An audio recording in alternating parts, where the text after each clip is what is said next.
Terlihat beberapa orang sedang berada di pinggir sungai, bro. Tiba-tiba pria ini menoleh dan mendapati seorang anak bayi bersama dengan sebuah telur. Setelah melihat hal itu, pria ini pun segera membawa bayi itu ke desanya.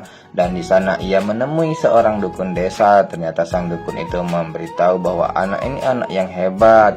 Untuk itu ia memberitahu untuk segera mengingatkan bahwa bayi itu harus meminum obat sejak dini agar ia bisa sehat karena dia mengalami sesuatu kelainan. Setelah mendapatkan informasi itu, pria ini pun segera membawa bayi itu bersama dengan telur yang telah menetas ini dan mengadopsinya menjadi anak dan menjadi adik dari perempuan kecil ini, bro. Kini ia pun mengumumkan hal ini kepada semua warga desa. Dan kini bocah bayi itu telah menjadi seorang anak yang mulai tumbuh dewasa.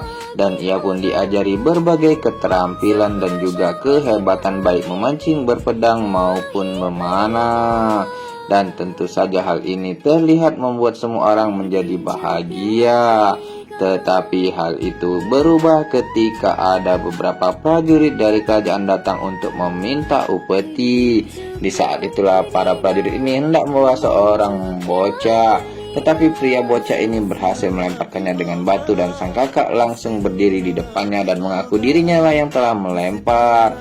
Dengan sedikit kelembutan, tiba-tiba prajurit ini dengan berbalik badan langsung membuat bocah ini tak bernyawa lagi, bro.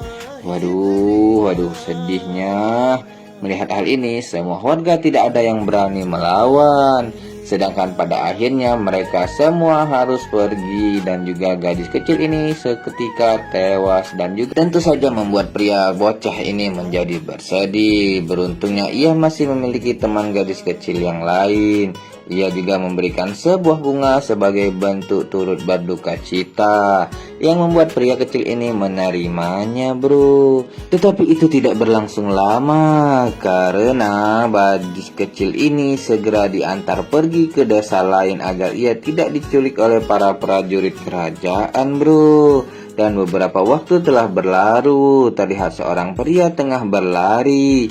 Ternyata ia memberitahu bahwa ada prajurit yang akan datang kemari untuk kembali meminta upeti. Segera saja mereka memanggil bocah itu yang telah besar yang terlihat seorang pria yang tampan.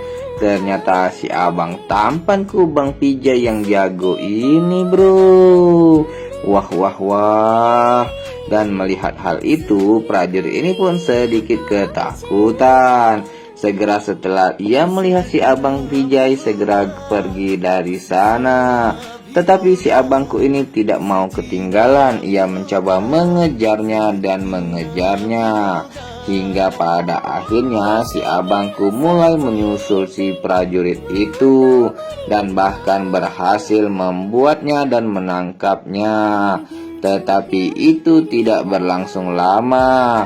Setelah itu tiba-tiba si abangku ini tertangkap dan meminta ampun kepada prajurit ini. Dengan berbagai alasan si abangku ini berhasil meyakinkan prajurit ini untuk memberi waktu tambahan agar mereka bisa membayar upetinya. Dan pada akhirnya prajurit ini pun mengizinkan dan mengabulkan permohonan si abang tampan ini, bro. Bahkan ia memberikan waktu agar mereka semua bisa melunasi upeti itu. Segera setelah itu ia pun pergi meninggalkan desa itu. Sedangkan si abang tampan yang berhasil membuat kesepakatan dan dianggap pahlawan oleh warga desa, kini namanya mulai dielu-elukan seorang pria yang hebat dan jago. Wah, bakal makin seru ini, bro. Selanjutnya apa yang akan terjadi? Tunggu kelanjutannya hanya di snack video bikin semua beken. Untuk itu jangan lupa like, comment, follow, and share.